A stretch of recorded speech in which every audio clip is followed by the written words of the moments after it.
Assalamualaikum warahmatullahi wabarakatuh. Alhamdulillah kita berjumpa lagi pagi ni dalam bacaan harian kita, bacaan Quran. Hari ini masih lagi dengan surah Yusuf. Tafsir kita pada hari ini topiknya disyariatkan jaminannya. Okey. Sebelum tu sesiapa yang menonton sila like dan share video live ni kepada keluarga dan sahabat. InsyaAllah dengan niat sedekah, insyaAllah kita kongsi ilmu ni bersama dengan mereka semua. Saya rasa kita boleh teruskan bacaan Al-Quran. Silakan.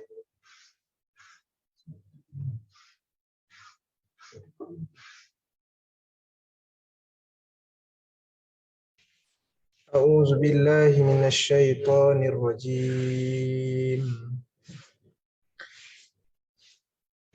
فلما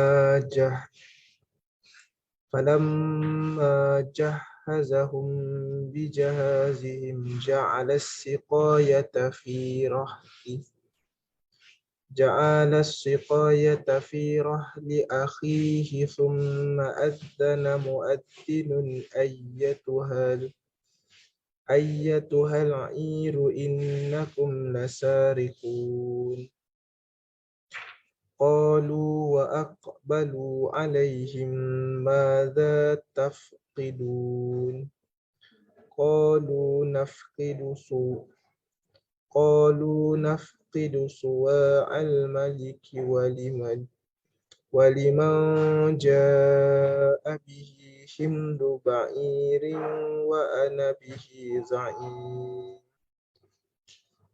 قالوا تالله لقد علمتم ما جئنا لنفسد في الأرض وما كنا سارقين قالوا فما جزاؤه إن كنتم كاذبين قالوا جزاؤه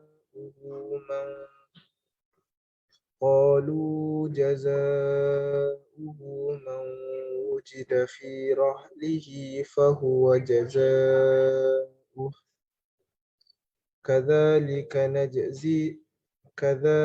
نجزي الظالمين فبدأ بأوعيتهم قبل وعاء أخيه ثم استخرجها من وعاء أخيه كذلك كدنا ليوسف ما كان ليأخذ أخاه في دين الملك إلا أن يشاء الله نرفع درجات من نشاء وفوق كل ذي علم عليم قالوا إن يسرق فقد سرق أخ له من قبل فأسرها يوسف في نفسه ولم يبدها لهم قال أنتم شر مكانا والله أعلم بما تصفون قالوا يا أيها العزيز إن له أبا شيخا كبيرا فخذ أحدنا مكانه إنا نراك من المحسنين. صدق الله.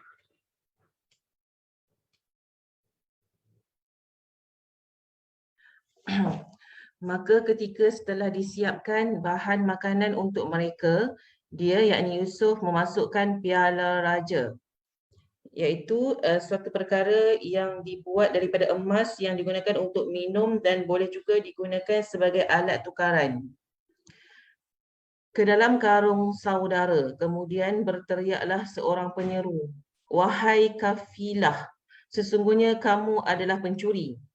Mereka bertanya sambil menghadap kepada orang-orang yang menuduh, apakah barang yang kamu hilang? Mereka menjawab, kami kehilangan alat sukatan dan siapa yang dapat mengembalikannya akan mendapat bahan makanan seberat beban unta. Dan inilah jaminan aku.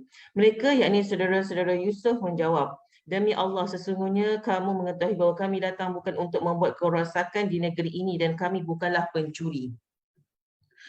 Mereka berkata, tetapi apakah hukumannya jika kamu berdusta? Mereka menjawab, hukumannya adalah kepada sesiapa ditemukan dalam karungnya, iaitu barang-barang yang hilang itu, maka dia sendirilah menerima hukumannya. Menurut syariat Nabi Yaqub alaihissalam, barang siapa mencuri maka hukumannya adalah dijadikan budak, iaitu orang suruhan setahun. Demikianlah kami memberi hukuman kepada orang-orang zalim. Maka dia mula memeriksa karung-karung mereka sebelum memeriksa karung saudaranya sendiri. Kemudian dia mengeluarkan piala raja itu daripada karung saudaranya. Demikianlah kami menyusun perancangan untuk Yusuf. Dia tidak dapat menghukum saudaranya menurut undang-undang raja, kecuali Allah mengkehendakinya. Kami mengangkat darjat orang-orang yang kami kehendaki dan di atas setiap orang yang memiliki pengetahuan ada yang lebih mengetahui. Mereka berkata, jika dia mencuri, maka sesungguhnya sebelum itu saudaranya pun pernah juga mencuri. Maka Yusuf menyembunyikan perasaannya dalam hatinya dan tidak diperlihatkan kepada mereka. Dia berkata dalam hatinya, kedudukanmu adalah lebih buruk dan Allah Maha mengetahui apa yang kamu ceritakan. Mereka berkata, wahai Al-Aziz, dia mempunyai bapa yang sudah lanjut usia, kerana itu ambillah salah seorang di antara kami sebagai gantinya. Sesungguhnya kami melihat engkau termasuk orang-orang yang baik. Tafsir Jalalain. Qalu naqfidu suwa'al maliki. Penyuruh-penyuruh itu berkata, kami kehilangan piala raja. Waliman ja'a bihi himlu ba'ir. Dan bagi sesiapa yang dapat mengembalikannya akan memperoleh hadiah bahan makanan seberat beban unta. Wa anabih. Dan aku tentang hadiah itu. Za'im, menjadi penanggungnya. Qalu tallah. Saudara-saudara Yusuf menjawab, demi Allah, sumpah yang di dalamnya terkandung makna takjub. Laqad alimtum ma ji'na linufsida fil ardi wa ma kunna sariqin. Sesungguhnya kamu mengetahui bahawa kami datang bukan untuk membuat kerosakan di negeri ini dan kami sama sekali belum pernah mencuri. Qalu, penyuruh-penyuruh itu berkata, iaitu penyuruh dan teman-temannya, fama jaza'u. Tetapi apa balasannya bagi si pencuri? In kuntum kadhibin. Jika kamu betul-betul berdusta di dalam pengakuanmu yang mengatakan bahawa kamu tidak mencuri, kemudian ternyata piala tersebut ditemukan dalam beg barang kamu. Qalu jaza'u. Mereka menjawab balasannya. Lafaz jaza'uhu, balasannya ini berfungsi sebagai mubtada subjek, sedangkan khabar predikatnya ialah man wujida fi rahli, ialah barang siapa ditemukan barang yang hilang itu dalam karungnya, maka dia harus dijadikan hamba, kemudian dikuatkan dengan berikutnya. Tafsir Ibn Kathir. Mereka menjawab, kami kehilangan alat sukatan dan siapa yang dapat mengembalikannya akan memperoleh bahan makanan seberat beban unta. Dan aku jamin itu. Surah Yusuf ayat 72. Ketika Nabi Yusuf AS bersiap-siap membawa makanan dan menaruhnya di atas unta mereka, Nabi Yusuf memerintahkan seorang pegawainya supaya meletakkan as-siqayah, iaitu sebuah bekas yang terbuat daripada perak mengikut kebanyakan ulama. Ada yang mengatakan terbuat daripada emas. Ibnu Zaid mengatakan bekas itu yang biasa dipakai untuk minum, tetapi orang ramai suka menggunakannya untuk menyukap makanan yang mahal pada saat itu. Pengertian ini disepakati oleh Ibnu Abbas, Mujahid, Qatadah, Ad-Dahhak dan Abdurrahman bin Zaid. Syu'bah berkata daripada Abu Bashir, daripada Sa'id bin Jubair, daripada Ibnu Abbas, kami kehilangan alat sukatan. Surah Yusuf ayat 72. Ibnu Abbas berkata, alat sukatan itu diperbuat daripada perak yang biasa digunakan untuk minum seperti cawan. Al-Abbas pernah memilikinya yang serupa sewaktu masa jahiliah. Lalu ia, yakni Nabi Yusuf, meletakkan alat sukatan itu pada barang milik Bunyamin tanpa ada yang mengetahuinya. Kemudian ada seorang yang menyeru di antara mereka, Wahai kafilah, sesungguhnya kamu pasti pencuri. Surah Yusuf ayat 70. Lalu mereka menoleh kepada penyuri itu, kamu kehilangan apa? Mereka menjawab, kami kehilangan alat sukatan dan siapa yang dapat mengembalikannya akan memperoleh bahan makanan seberat beban unta. Hal ini terdapat pada bab atau pembahasan ja'alah, yakni upah. Dan aku jamin itu. Surah Yusuf ayat 71 sehingga 72. Dan yang ini terdapat pada bab daman dan kafalah, iaitu jaminan. Ibnu Katsir. Baik, alhamdulillah. Kita berhenti situ sekejap ya. Tengok perjalanan seterusnya kisah Nabi Yusuf ni. Ini dah masuk dah bab di mana Nabi Yusuf menjalankan tipu helah dia. Pada ketika ini mereka mengikut syariat Nabi Ibrahim. Dalam bab hukum hakam, pada zaman ini mengikut syariat Nabi Ibrahim, di mana kalau sesiapa dia dapati mencuri dan tangkap mencuri, maka pemilik harta itu berhak menahan pencuri. Pemilik harta berhak menahan pencuri. Sebab tu helah Nabi Yusuf, bila dia meletakkan bekas tadi. Apa Nurul? Bekas kan? Bekas. Dia kata berjana. Ada dalam tafsir kata berjana. Bekas lah. Bekas sukatan ke, bekas minuman ke. Wallahualam lah. Dia buat pada emas. Dia sorokkan dalam beg barang ataupun unta Bunyamin. Bila dah digeledah semua-semua dapat dekat harta yang dipegang oleh Bunyamin. Atas sebab tu dituduh Bunyamin sebagai pencuri. Bunyamin dah tahu dah. Pada musuh sebelah kita dah tengok dah. Nabi Yusuf dah maklumkan. Diam. Dia akan jalankan beberapa muslihat supaya Bunyamin boleh kekal di Mesir bersama dia. Tapi tengok ayat 77 tu. Adik-beradik dia ni. Mereka berkata, bila dah kena tangkap tu kan, mereka berkata jika dia mencuri Bunyamin, bila adik dia ni, ingat 10 orang ni mak lain. Bunyamin dengan Yusuf mak lain. Yusuf lah dikatakan pada si kecil dijaga oleh bibi lah. Bibi ada pengasuh yang menjaga Yusuf ni. Pengasuh. Bila Bunyamin tu kena tangkap, adik-beradik 10 orang kata jika dia mencuri, maka sesungguhnya sebelum itu saudaranya, siapa? Yusuf lah. Adik-beradik dicakap kepada Nabi Yusuf tu. Dia tak tahu Nabi Yusuf. Memanglah dia ni mencuri. Adik abang dia dulu pun mencuri. Lebih kurang gitulah. Jika dia mencuri, maka sesungguhnya sebelum itu saudaranya pun pernah mencuri. Maka Yusuf menyembunyikan perasaannya. Orang tengah tuduh diri dia. Macam mana tuduhan ni dalam tafsir Ibn Katsir menceritakan bagaimana diceritakan. Masa Yusuf kecil, Yusuf ni tak dijaga oleh Nabi Yaqub. Dia letak pada seorang bibi pengasuh yang menjaga Nabi Yusuf ni. Pengasuh. Sampailah pada satu masa Nabi Yaqub dah sayang, dah rindu sangat dah ke Nabi Yusuf, ke Yusuf ni, pergi jumpa bibi tu minta pulangkan balik untuk dia jaga. Dan Yusuf dah besar sikit. Dia bibi ni sayang. Dia kata biarlah. Dalam 3 hari ni biarlah dia dengan aku supaya aku dapat lepas rindu tengok puas-puas 3 hari. Minta 3 hari. Tapi bibik dia ni buat satu helah. Helah tu apa? Pada salah satu harta Nabi Yaqub ni ialah satu macam bekas jugalah. Bekas yang datang daripada Nabi Ishaq. Ishaq. Jadi dia lepaskan Yusuf tu, dia sorok bekas tu dalam baju. Sorok bekas dalam baju. Di mana kata siapa yang jumpa bekas tu kalau hilang maka dia ada beberapa hak yang dia boleh tuntut lah. Jadi bila Yusuf keluar balik, dia kata bekas ni hilang mana-mana tengok dekat Nabi Yusuf. Jadi dia kata disebabkan bekas daripada Yusuf, dia tuntutlah beberapa hak. Itu ceritanya lah. Cerita. Nak kisah seterusnya nak kena baca detail lagi. Ibn Katsir dia hanya menceritakan setakat itu. Maka adik-beradik 10 orang mengatakan tengok Yusuf masih kecil dulu pun dah mencuri. Dia cerita Padahal yang dicerita tu kepada Nabi Yusuf sendiri. Al-Aziz kan pembesar Mesir, dia tak tahu Nabi Yusuf. Jadi kita janganlah macam tu. Kadang-kadang kita ni akhlak kita keluar pada saat genting. Kita ni lah berkepiah, berjanggut, subhanallah depan orang. Kita buat aksiden sikit dia, maki haman selalu. Dalam kereta pegang steering, orang depan lambat sikit,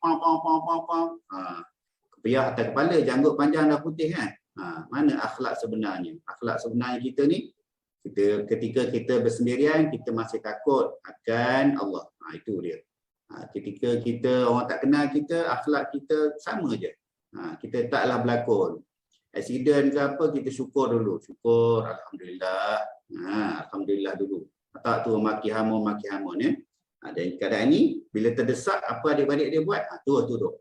Memanglah penipu ni. Memanglah dia ni mencuri, bahkan abang dia dulu pun pencuri ya. Salah satu pengajaran yang tambahan lah yang tidak diceritakan dalam ni ya. Penerbit memilih perjalanan cerita ialah perjalanan cerita bagaimana Bunyamin kena tahan. Kemudian yang dipilih disyariatkan jaminan tu macam saya kata tadi lah, pada ketika ini syariat dia ialah syariat Nabi Ibrahim. Kita ambil situ. Atas sebab syariat Nabi Ibrahim, Nabi Yusuf berhak menahan Bunyamin ya. Wallahu a'lam. Besok kita tengok seterusnya ya. Yang ujung untuk ayat 78, mereka membuat rayuan ya. Mereka berkata, wahai Al-Aziz, dia mempunyai bapa yang sudah lanjut usia, kerana itu ambillah salah satu di antara kami sebagai ganti. Sesungguhnya kami melihat engkau termasuk orang yang baik. Dia tahu dah, dia takut nak balik jumpa Nabi Yaakob mengatakan Bunyamin kena tahan mencuri kan. Kena tahan mencuri. Dalam kes ni diterjemahkan sebagai wahai Al-Aziz, dia mempunyai bapa yang sudah lanjut. Ada dalam tafsir lain mengatakan bapa yang berkedudukan tinggi, Nabi Yaakob kan. Jadi kalau anak-anak orang biasa kena terus mencuri ni biasa je. Tapi kalau anak mufti besar, anak Nabi kena terus mencuri, mereka takut ya. Mereka takut. Tetapi ada tafsir mengatakan betul lah, mengatakan memang dah tua. Nabi Yaakob tu dah tua. Jadi pada sebab ni penerbit pilih disyariatkan jaminan, boleh ganti. Aku gantilah. Macam sekarang ni orang kena tuduh, dia tak bersalah lagi. Dia kena tuduh di mahkamah. Dalam masa perbicaraan tu mahkamah boleh tetapkan boleh lepas ataupun boleh lepas dengan jaminan. Jaminan wang ringgit, jaminan orang dan sebagainya. Ataupun kena tahan di penjara. Wallahu a'lam. Kita sambung sikit Riyadhus Shalihin. Riyadhus Shalihin. Daripada Abu Umamah dia berkata, Rasulullah SAW bersabda, Aku akan menjamin rumah di tepi syurga bagi seorang yang meninggalkan perdebatan meskipun benar. Aku juga menjamin rumah di tengah syurga bagi seseorang yang meninggalkan kedustaan meskipun bersifat gurauan. Dan aku juga menjamin rumah di syurga yang paling tinggi bagi seseorang yang berakhlak baik. Hadis riwayat Abu Daud. Hadis ini memberikan beberapa keterangan, di antaranya yang pertama, dibolehkan memberikan jaminan kepada seseorang sebagai pendorong kepada suatu amalan. Barang siapa memberikan jaminan, maka dia wajib menepatinya. Yang kedua, anjuran untuk meninggalkan perdebatan kerana akan mendatangkan perselisihan dan perpecahan. Abu Usamah Salim bin Aidul Hilali, Bahjatun Nazirina, jilid 1. 3 perkara daripada hadis baginda Rasulullah SAW, selain yang dikatakan dibolehkan kita memberi jaminan. Yang pertamanya, larangan untuk kita berjidal. Jidal lah, kata salah bahasa Arab Nurul. Ni adik-adik bahasa Arab. Nurul, Abdillah dengan Zu. Asal sekolah Arab ya, pandai bahasa Arab. Jidal kata salah saya. Berdebat ni walaupun kita berada di pihak yang benar, kita dilarang untuk berdebat. Ni bukan berdebat sekolah ni, bukan berdebat. Itu maksud dia. Berdebat tu ialah sentiasa beria-ria sangat kita nak menang. Itu dia. Beria-ria nak menang. Tak kira lah orang zaman sekarang ni berdebat kat mana macam ni kan. Berdebat. Senyap mula senyap lah. Tapi ni yang jalannya. Berdebat masing-masing lah. Ngalah ke mufti masing-masing. Jadi kita dilarang untuk berdebat. Walaupun kita di pihak yang benar. Yang kedua, menipu tu.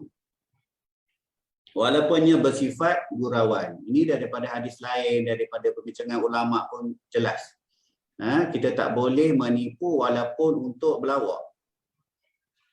Dan ada hadis-hadis lain mengatakan benda macam ni boleh mengurangkan dosa ataupun memang berdosa lah. Tak boleh. Melawak dengan cara menipu. Tak boleh. Buat-buat cerita. Buat-buat cerita. Nak menanglah raja lawak lah, apa semua tak boleh. Begitulah mudah je kan. Jadi itu bukanlah satu bidang yang kita nak ceburi. Itu satu. Dua, bukanlah satu hiburan yang kita nak sibuk. Tengok orang melawak bukan. Nampak zaman sekarang melawak tahu benda-benda buat prank lah apalah semua boleh menyakitkan orang, menyakitkan hati, memalukan dan sebagainya. Itu bukan budaya kita. Jangan kita terikut budaya orang kafir ni. Ingat akhir zaman kita, na'udzubillah, bukan kita lah, umat akhir zaman akan ikut orang kafir selangkah demi selangkah, walaupun masuk lubang dia awak. Semua kita nak ikut. Kahwin kita nak ikut cara orang kafir, bertunang cara orang kafir, sambut anak cara orang kafir. Semua. Sambut anniversary cara orang kafir, sambut hari jadi cara orang kafir. Apa lagi? Sebut je lah zaman sekarang ni kan. Semua nak ikut cara orang kafir. Cara orang kafir itulah yang kita rasa baik, kita rasa comel, kita rasa trendy. Wallahualam ayat orang zaman sekarang ni. Cuba bagi sikit ayat-ayat orang sekarang menjadi ikutan. Tak boleh. Ingat hadis zaman Rasulullah SAW beritahu. Satu, jangan berdebat, jangan berjidal. Dua, jangan menipu walaupun bergurau. Dan dibolehkan kita untuk memberi jaminan. Hadis Nabawi. Hadis Nabawi. Daripada Salamah bin Al-Aqwa radhiyallahu anhu, dihadirkan kepada Nabi SAW jenazah agar disembahyangkan. Lalu baginda bertanya, apakah orang ini punya hutang? Mereka menjawab, tidak. Maka baginda menyembahyangkan jenazah tersebut. Kemudian didatangkan lagi jenazah lain kepada baginda. Maka baginda bertanya semula, apakah orang yang ini punya hutang? Mereka menjawab, ya. Maka baginda bersabda, sembahyangkanlah saudara kamu ini. Abu Qatadah berkata, biar aku yang menanggung hutangnya. Lalu baginda menyembahyangkan jenazah itu. Hadis riwayat Bukhari, Sahih Bukhari juzuk 2. Ini hadis riwayat Imam Bukhari, hadis nombor 2286. Sahih Bukhari boleh beli tapi beli ada terjemahan lah. Terjemahan dan beli syarah sikit kalau siapa minatnya. Hadis ini saya baca yang panjang hadis riwayat Imam Bukhari daripada Aqwa, Salamah bin Aqwa jalur hadis ni banyak orang meriwayatkan hadis ni sebab ramai. Sebab pernah suatu ketika kami duduk bersama Rasulullah SAW. Jadi ramai yang meriwayatkan hadis ni daripada jalur-jalur lain. Antaranya daripada Abu Qatadah sendiri. Kemudian kami dibawakan sekujur jenazah. Dibawakan satu jenazah. Ada 3 jenazah ni sebenarnya. Yang diambil penerbit ni ringkasannya. Salamah bin Aqwa radhiyallahu anhu. Mereka yang membawa jenazah itu memohon kepada Rasulullah SAW, mohon disolatkan jenazah ini. Sabda Rasulullah SAW, apakah ke atas ni hutang? Rasulullah tanya, ada hutang ke jenazah ni? Mereka menjawab, tidak ya Rasulullah. Maka Rasulullah bersabda, apakah dia meninggalkan warisan? Ini pengajaran lah, ada hutang ke? Ada waris ke? Meninggalkan waris ke? Ada wasiat ke apa semua? Mereka jawab tidak, lalu baginda mensolatkan jenazah itu. Kemudian dibawakan jenazah lain dan mereka memohon, wahai pesuruh Allah, solatkanlah jenazah ini. Sabda Rasulullah SAW, apakah ke atasnya hutang? Mereka menjawab, ya Rasulullah SAW. Ya Rasulullah. Ya, mereka menjawab, ya. Rasulullah SAW pun bersabda, apakah dia meninggalkan sesuatu? Mereka menjawab, 3 dinar. Ada hutang ke? Ada. Ada tinggal ke duit? Ada 3 dinar. Lalu baginda mensolatkan jenazah itu. Daripada ini, kita tahu kalau berhutang, settle hutang dulu. Bayar hutang tu. Rasulullah bagi tunjuk baru solat jenazah. Tak dibuatlah kita zaman ni tak dan. Tapi Rasulullah nak beri petunjuk. Hutang ni kena selesaikan dulu. Kalau ada duit selesaikan. Kemudian datang jenazah ketiga. Ini yang kata dah riwayat ni. Apakah dia meninggalkan sesuatu? Allahumma salli alaihi wasallam. Kemudian datang jenazah ketiga, mereka memohon untuk disolatkan jenazah. Baginda sabda lagi, apakah ke atasnya hutang? Mereka menjawab 3 dinar. Orang ni ada hutang 3 dinar. Lalu baginda bersabda, biar kalianlah yang bersolat atas jenazah sahabat kalian ini. Rasulullah kata, awaklah yang tolong semayangkan. Rasulullah bagi petunjuk dah mana tu. Rasulullah tak semayangkan orang yang sedang tak settle hutang. Tapi seorang sahabat nama Abu Qatadah pun dia cakap, mohon solat ke atas jenazah ini, wahai pesuruh Allah. Aku akan menanggung hutangnya. Lalu baginda mensolatkan jenazah itu. Bila Abu Qatadah kata bagi jaminan, aku yang akan bayar hutang, barulah Rasulullah SAW solat atas jenazah itu. Ini betapa pentingnya bayar hutang. Ada hadis lain, mana seorang sahabat, saya lupa dah sahabat ni siapa nama, kata salah Abu Qatadah ni lah, sambungan daripada hadis ni. Saya tak jumpa mencari sambungan sebab ada satu ketika seorang sahabat, kalau tak salah saya, Abu Qatadah ni dalam kes ni, selepas dia memberi jaminan hutang, besoknya Rasulullah jumpa dia, Rasulullah tu tanya, dah bayar hutang? Belum ya Rasulullah. Lepas tu jumpa lagi tanya, dah bayar hutang? Belum ya Rasulullah. Sampai sahabat ni, dia bimbang nak jumpa Rasulullah, pasti Rasulullah akan tanya. Sampailah dia dah senang sikit, dia bayar hutang, barulah Rasulullah lega. Lega bila mendengar Abu Qatadah membayar hutang. InsyaAllah kalau saya jumpa hadis tu, saya cuba bacakan besok. Saya dah terlupa, minta maaf. Kadang-kadang ni bila di kelas kita tulis, tapi bila nak cari tu tak jumpa dah. Kat mana saya notakan tu. Jadi Rasulullah tak lepas begitu saja. Walaupun ada sahabat dia kata aku akan tangguh hutang, tapi Rasulullah pergi cari balik sahabat tu. Saya jumpa dia tanya, dah bayar ke belum hutang yang janji nak bayar untuk si mati tu kan? Supaya apa? Supaya tak ada, supaya terlepas, selesai semua bab hutang-hutang dengan si mati tu. Kalau kita tengok hadis-hadis lain, kalau kita tengok hadis riwayat Ibnu Majah, Rasulullah juga bersabda, sesiapa yang berhutang lalu berniat untuk tak nak bayar, hutang memang niat tak nak bayar, maka dia akan bertemu Allah pada hari kiamat sebagai pencuri. Ini hadis riwayat Ibnu Majah. Banyak lagi bab hutang ni. Kalau kita tengok hadis riwayat Abu Daud, barang siapa yang mati dalam keadaan masih memiliki hutang, meninggal masih berhutang, maka di hari akhirat tidak ada lagi urusan dinar dan dirham. Tak adalah urusan jual beli apa semua nak bayar hutang. Yang ada hanyalah urusan berkaitan pahala, kebaikan dan dosa kemaksiatan. Ambil hadis riwayat Imam Tirmizi, jika seorang mukmin, jiwa seorang mukmin tergantung dengan hutangnya sehingga dilunaskan hutang baginya. Dan hadis riwayat Muslim, diampunkan semua dosa bagi orang yang terkorban mati syahid, kecuali jika ia mempunyai hutang kepada manusia. Bab manusia sama manusia ni, manusia je lah yang boleh selesaikan. Bab mengumpat, bab fitnah, bab hutang sesama hutang, orang tu lah yang saja boleh ampunkan dosa kita. Nauzubillah, semoga bila kita mati besok selesai bab hutang. Termasuk juga dengan hutang dengan bank dan sebagainya. Itu dengan kita kata mati hutang dengan bank tak terlepas, itu masih lagi sama je, aplikasi dia sama hukum dia. Wallahu a'lam. Jadi siapa ada hutang dengan siapa, bayarlah. Kalau tak mampu nak bayar banyak, ansur-ansur lah. Saya pasti mungkinlah ada antara kita yang ada bagi hutang, tapi sahabat yang kita bagi itu lihat nak bayar kan? Lihat nak bayar. Kalau kita mampu, kita sedekah je. Kita niat awal-awal kita sedekahkan.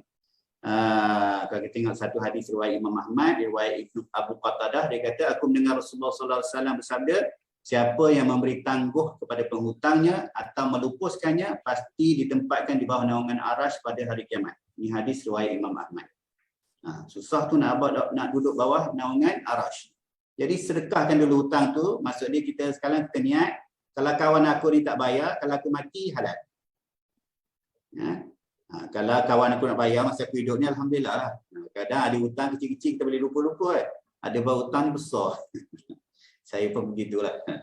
Ada yang besar-besar tapi kita niat gitulah. Kalau sahabat kita ni mampu bayar silakan, tak mampu bayarlah ansur-ansur. Tapi kalau kita meninggal halal. Supaya apa? Kita dapat klaim hadis riwayat Imam Ahmad ni bernaung di bawah naungan Arash Allah pada hari kiamat. Hutang dengan adik-beradik janganlah kira hutang. Adik-beradik ambil kira bagi je lah. Bayar tak bayar alhamdulillah halal. Macam tu. Jangan kira lah dengan adik-beradik. Sebab adik-beradik dulu yang kita kena cara. Bukan orang jauh-jauh, bukan orang Palestin, bukan orang Syria, bukan orang Rohingya. Adik-beradik dulu. Tengok adik-beradik. Wallahualam. Kita habis sikit lagi hadis kursi. Minta maaf, bab hutang ni kena cerita banyak sikit sebab penting. Silakan. Hadis kursi.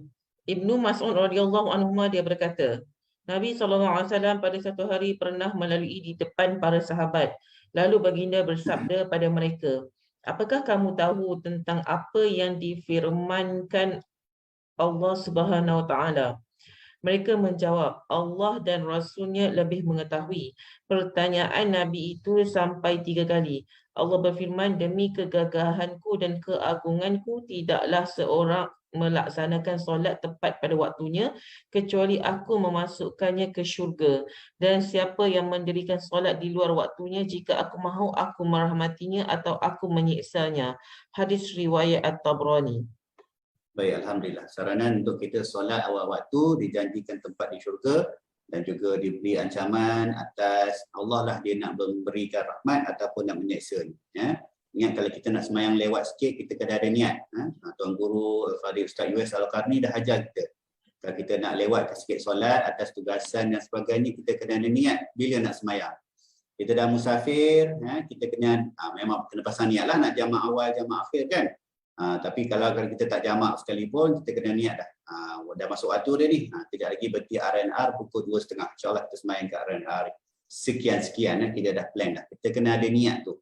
Pasang niat bila nak solat tu insyaAllah.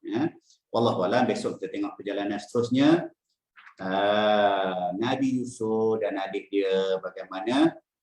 Allahumma salli ala Muhammad wa ala ali Muhammad. Kita akan sampai bab diadukan cerita Nabi Bunyamin ni kepada Nabi Yaqub. Wallahualam. InsyaAllah kita ambil sedikit sebanyak pengajaran walaupun dengan hanya membaca bersama di awal pagi ni. Baik, alhamdulillah. Astaghfirullah, astaghfirullah, astaghfirullah. A'udzubillahi minasyaitonirrajim. Bismillahirrahmanirrahim. Allahumma faqihna fid din wa 'allimna ta'wil wa ihdinas siratal mustaqim. Siratal ladzina an'amta 'alaihim minan nabiyyin was-siddiqin wasyuhada'i was-shalihin wa hasuna ulaika rafiqa ya arhamar rahimin. Allahumma inna nas'aluka 'ilman nafi'a wa rizqan thayyiban wa 'amalan mutaqabbala wa dinan qayyima wa yaqinan sadiqa wa imanan kamila. Wa sallallahu ala sayyidina Muhammad wa ala alihi wa sahbihi wa barik wa sallim. Alhamdulillahi rabbil alamin. Kafaratul majlis, subhanakallah wa bihamdika, asyhadu an la ilaha illa anta, astaghfiruka wa atubu ilaik. InsyaAllah bertemu lagi esok, panjang umur, sihat tubuh badan. Satu hari, satu muka lagi kita tadabbur Al-Quran awal pagi esok insyaAllah. Wabillahi taufiq wal hidayah. Assalamualaikum warahmatullahi wabarakatuh.